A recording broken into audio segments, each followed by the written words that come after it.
Peace everyone, I'm Mascard here. Welcome back to the Drawing Journal. So for this video, I'm going to be answering a couple really important questions, or what questions I thought were really good that I got from a couple of my subscribers. So I am just going to start off by reading the questions and then answering each one, and that's about it.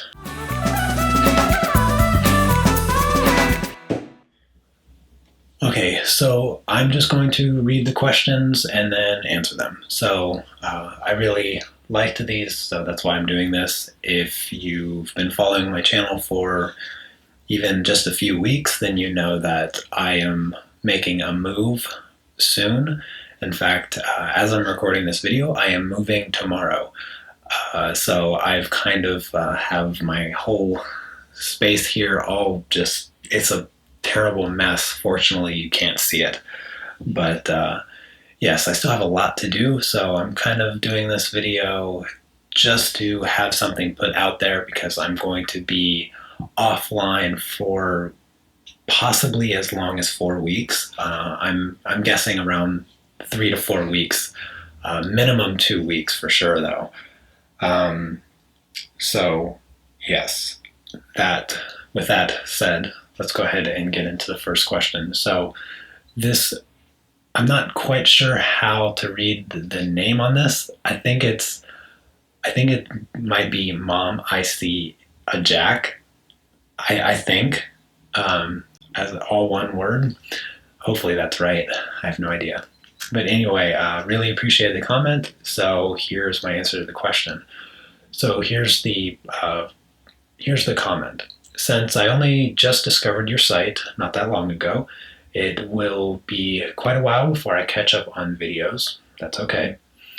I hope you don't mind me commenting on older stuff at the time I see them. Not at all. Comment as much as you'd like.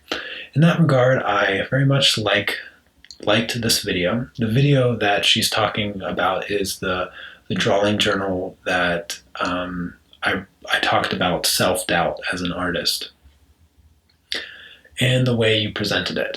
And on the subject of self-doubt, your insights are wonderful. I appreciate you talking about this because it is truly something that holds a lot of us back. I completely agree, which is partly the reason that I did the video. I am in no way professional, and I do my art simply for myself or to give my family members. I'm not a person of great confidence. Well, we have that in common. But I do know that I have at least some ability. I appreciate people like you who share your talent and opinions on the ability to create art. You are a wonderful inspiration for me to work more and more until I get to the point that makes me happy with my own abilities. I often have self-doubt, which does make it difficult to work on my art at some times. So I am thankful for people like you who share your views and insights on the subject. I would like to ask you, what are your feelings about people having the ability to draw from their minds versus the ability to only draw from what they see in front of them? I am from the latter group. I can't do anything just from making something up in my head. To me, it takes a different natural talent for that type of creativity, and I definitely don't have that. But if you put a picture in front of me, I can usually draw that if I want to do a really good job at it. I need to use graphing or some other means of getting the outlines down. By graphing, I assume you mean using the grid method, to at least give me a guideline to go by. So I think this is a really important question to talk about, which is why I'm talking about it. And the thing about this is, whether you're using a reference photo or you're doing it from mind, the simple answer to this is that it doesn't matter. If the final piece of work that you produce at the end is enjoyed by people and they appreciate it and they like it, or if you're lucky, willing to pay for it, then it doesn't matter. It doesn't matter whether you copied it from a picture or you thought it up in a dream, because it doesn't make a difference. It doesn't make you a better artist to draw from your mind, and it doesn't make you a worse artist if you can only draw from photographs. I suppose there's plenty of people that will disagree with my analysis of this question, but at the end of the day, it doesn't matter. And the only people that care are the people that think that art created strictly from the imagination is subjectively better than art created with the use of reference photo.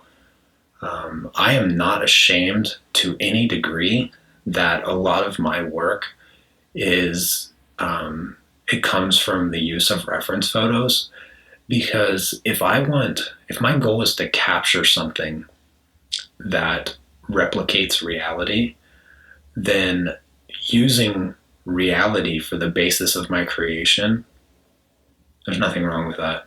In fact, it's the best choice in that particular example, because it depends on what your goal is. There's a tremendous amount of great artists out there that all have their own unique system of creating and where they get their inspiration from. And whether they're drawing from their imagination or from photos, it doesn't matter. If their art is good, it doesn't matter whether they traced it, or in some cases, it doesn't matter if it's even a physical piece of paper. A lot of digital artists are well known and well respected because if you've ever worked in the digital field, you know that it requires a tremendous amount of skill, and it's a respectable art. And they're not even using a paintbrush, they're not using a pencil, they're just doing it all digitally.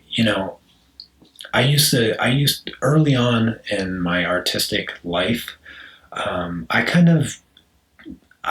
didn't really respect the digital art that much, because I was like, well, you get infinite amounts of layers that you can do.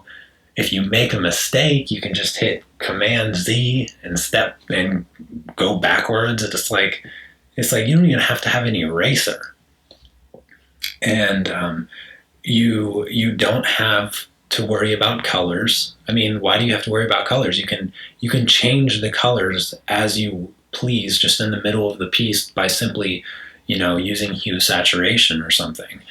So there was a lot of kind of early on that I just didn't really respect the digital world. But as I grew up and as I started getting into digital art myself, then I gained a lot of respect for it. But at the end of the day, it still never mattered whether or not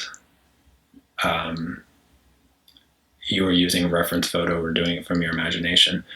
Because let's take, for instance, two artists, one doing a piece straight from their imagination, and let's say that it's a landscape or something, right? A landscape. And you have another artist that is sitting outside looking at the landscape they're painting. Maybe they turn out where, if you didn't know the circumstances in which they used to create the piece, you have the person doing it from their imagination. They turned out a piece that you look at and you're like, oh, that's pretty good. But then you look at the other person who was sitting there in nature and actually captured what they were seeing in front of them, and you look at their piece and you're like, wow, these colors are amazing. This is just fantastic. And you look at those two pieces side by side. Are you going to somehow arbitrarily factor in the fact that the piece that doesn't look as good is better simply because they did it just from their imagination. I wouldn't. And honestly, if they told me they did it with their feet, I wouldn't care.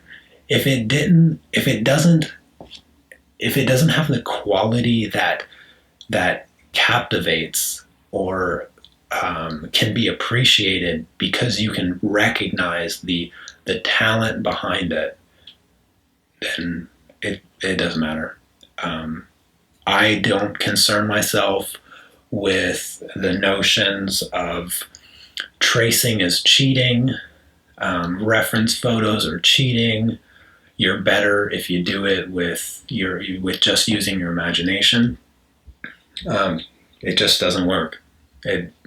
None of those things matter at the end of the day. So hopefully that kind of answers your question and alleviates some of your concerns or doubt about using reference photos. Most of, if not all of the good artists that I know of and regularly see their work, I wouldn't even waste my time asking them if they use reference photo. Most of them I already know do. I would say, I wouldn't even say that there's one artist that I'm aware of that doesn't use reference photos. And I respect their art tremendously because they turn out good pieces. And the use of a reference photo does not mean you're turning out good work. Just like if you're using only your imagination doesn't mean you're turning out good work at all. It's a tool, it's a guide, it's helpful, but it does not mean anything as far as the completed work. So I would say, don't worry about it. If you have a tool that works for you, use it. And if somebody complains, ignore them because they don't know what they're talking about. Art, I've mentioned this before, art is not a competition. It's not a competition. You mentioned in your comment that you do it for yourself and sometimes you give it to your family. Good. Keep it that way and don't concern yourself with it anybody else says about it.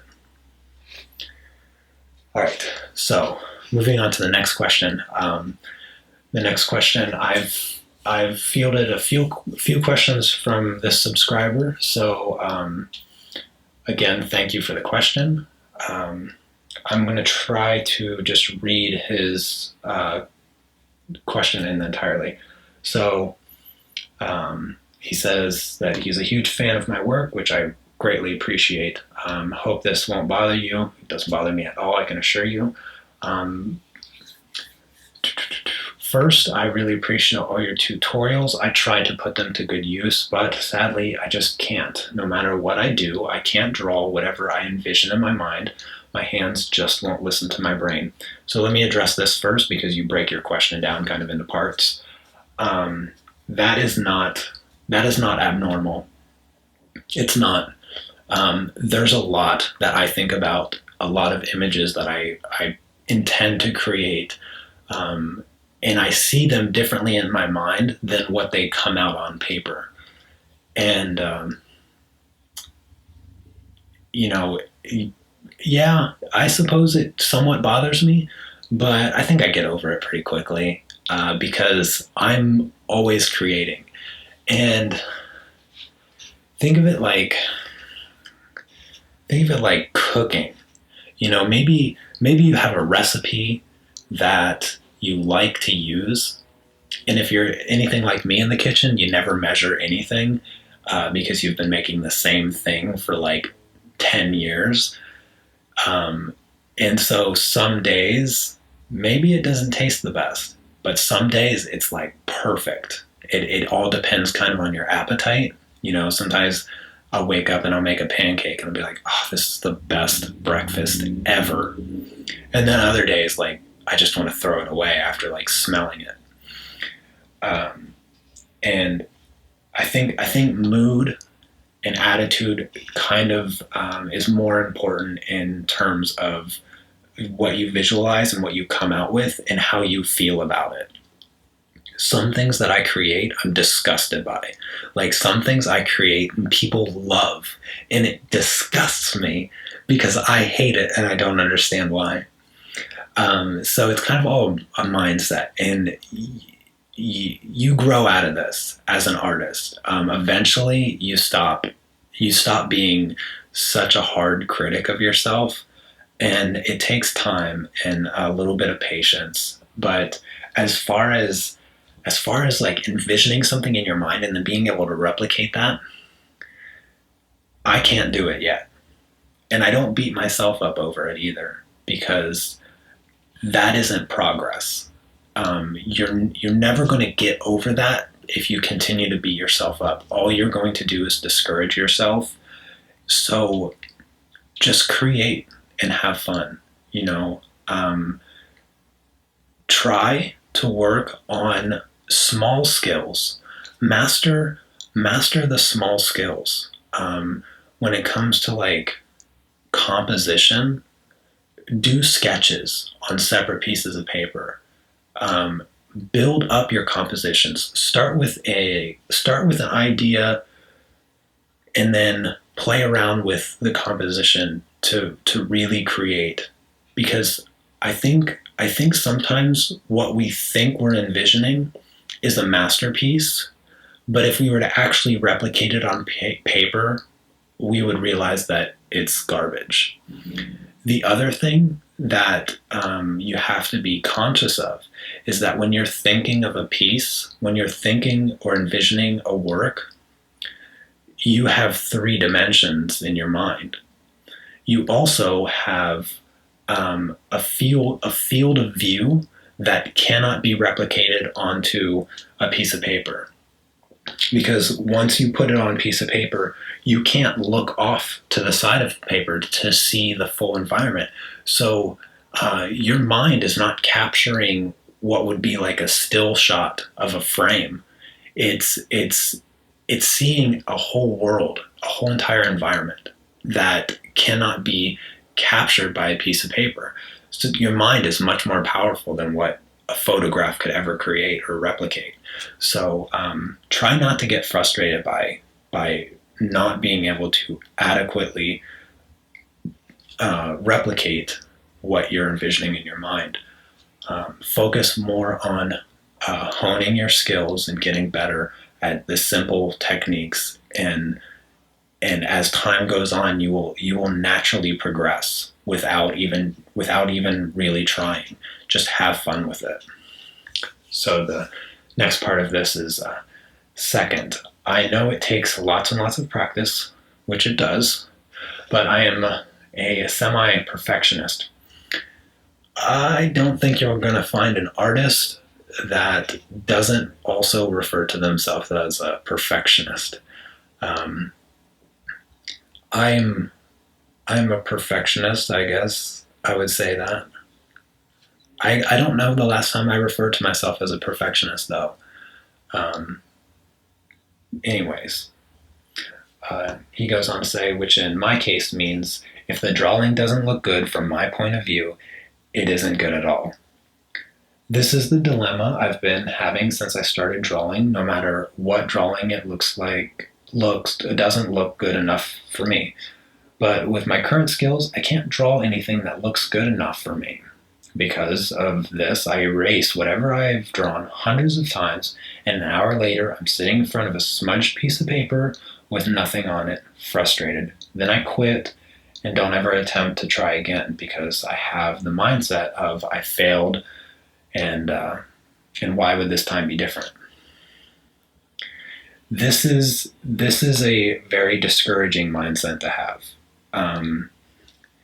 and I think that you may have this misconception that like when you see an artist that you respect or admire, that they're not thinking the same thing about their work.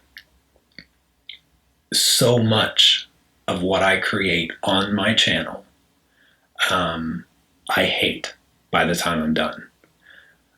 There's so many mistakes that I see in my own work that sometimes I don't even want to share them. I do, and people like it.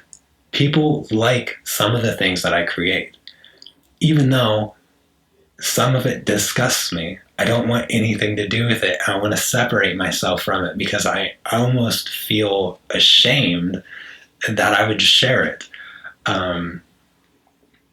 And the important thing to remember is that there's no such thing as perfection. Perfection is a myth.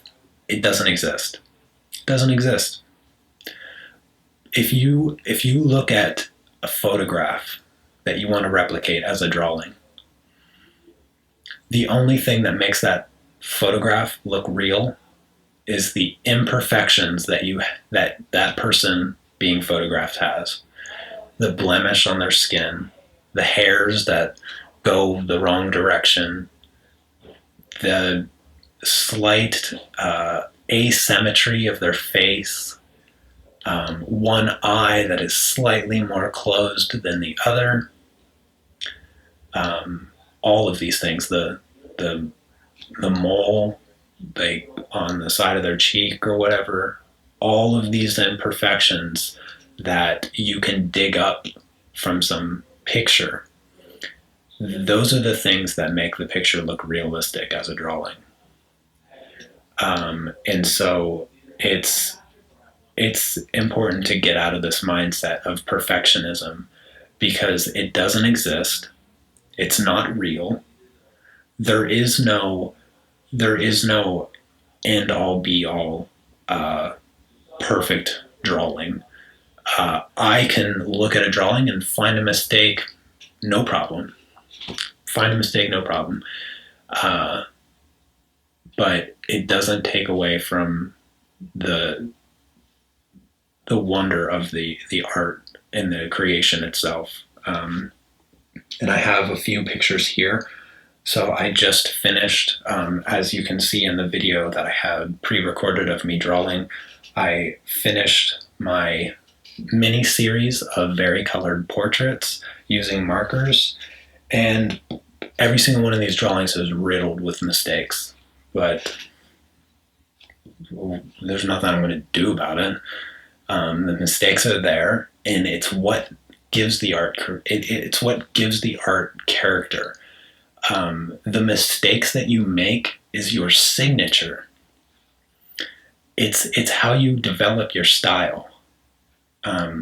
If you can look at an artist and recognize that that artist made that piece, it's not because their style is perfect. It's because all of their work have the same mistakes over and over again. And you can almost subconsciously see all the mistakes simultaneously, but it doesn't take away from the beauty of their work. So anyway, so the final thing that you have here, you say, third, is it really true that the artist, him or herself, can spot their own mistakes a lot easier? And then you go on to give an example of how you drew a face, and you say that it wasn't symmetrical, but when you showed people, they couldn't tell. I think that it's pretty well known, and most artists would probably agree that an artist is their own worst critic. And I agree. I am certainly my own worst critic. And I think I've displayed that pretty well in this video so far.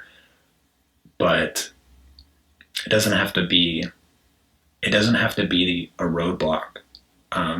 Like I said, a lot of the stuff that I create, I'm not fond of. Some of my most popular pieces that people like, I'm utterly bewildered that anybody likes it, because there's so many mistakes. Like, it's actually confusing to me, because it leaves me wondering, what should I even be making? Because I made so many mistakes on that piece, but everybody loves it. And then there's another piece where I feel like, yes, that is perfect. I just put that there and it's done. And and very few people like it. It's like, what is going on here? And it's part of the reason that art is so subjective.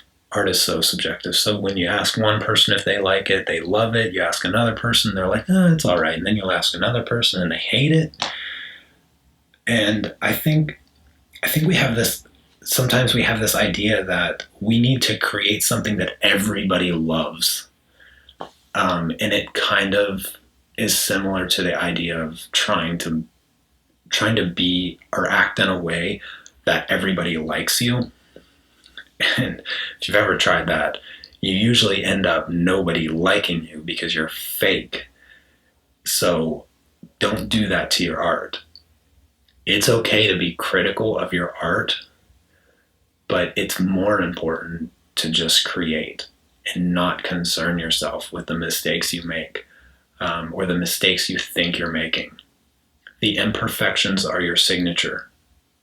Remember, just take the time to focus on the skills that you think are most important for you, the skills that you think you're on the verge of mastering or getting better. Just take the time to work on individual skills.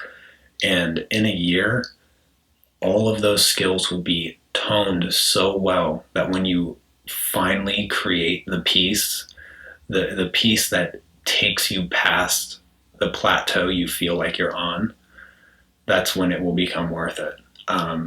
I can remember, I have the time-lapse video. It's my green tree frog. I think it was the weekly drawing, like in the 30s or 40s, like weekly drawing 42 maybe, where I did a tree frog. And it was like the one piece that, it was like the breakthrough piece for me.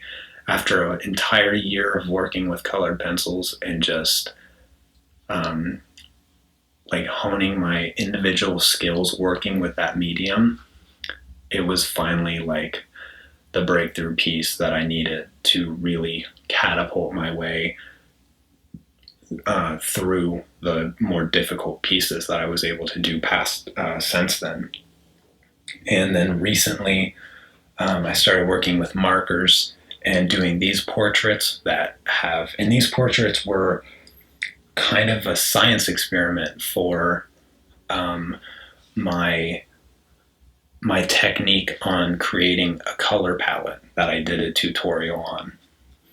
And so I'm just going to show you this series real quick in this video.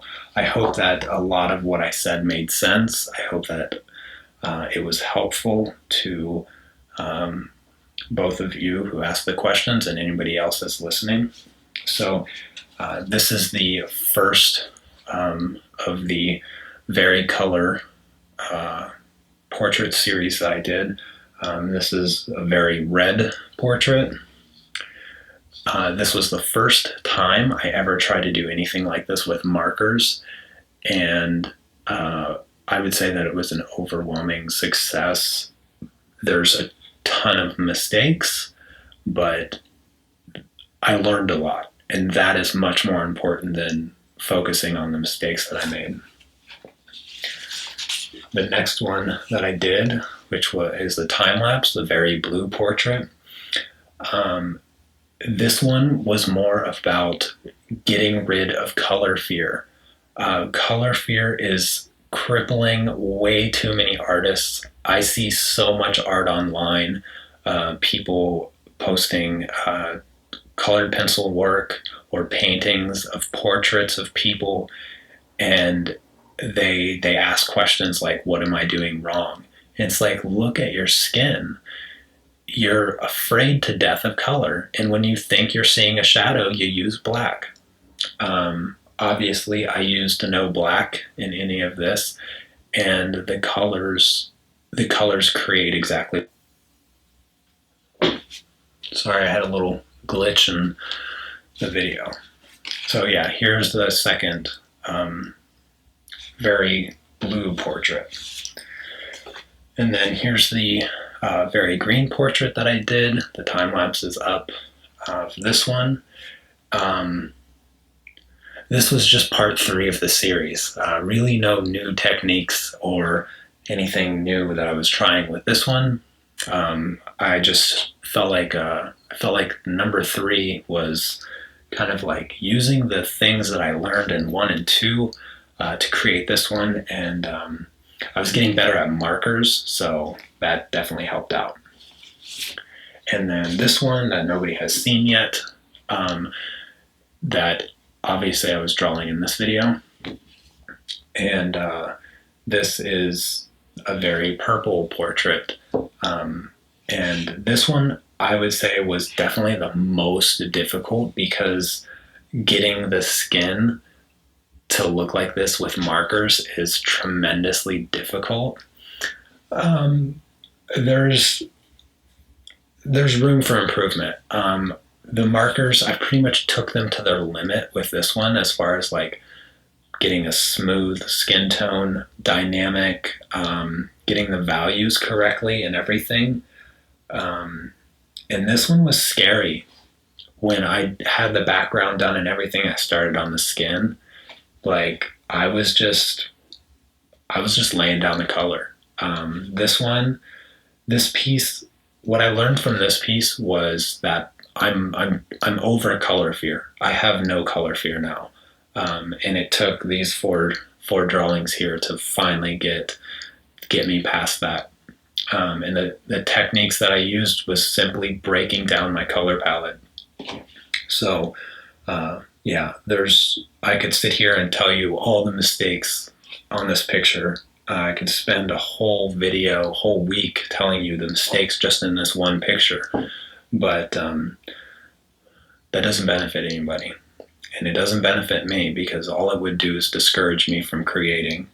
So don't do it to yourself, because if people like it, then good. If people don't like it, then who cares? Anyways, hope you enjoyed the video, and I will see you all next time when I am in Poland. And take care. Peace.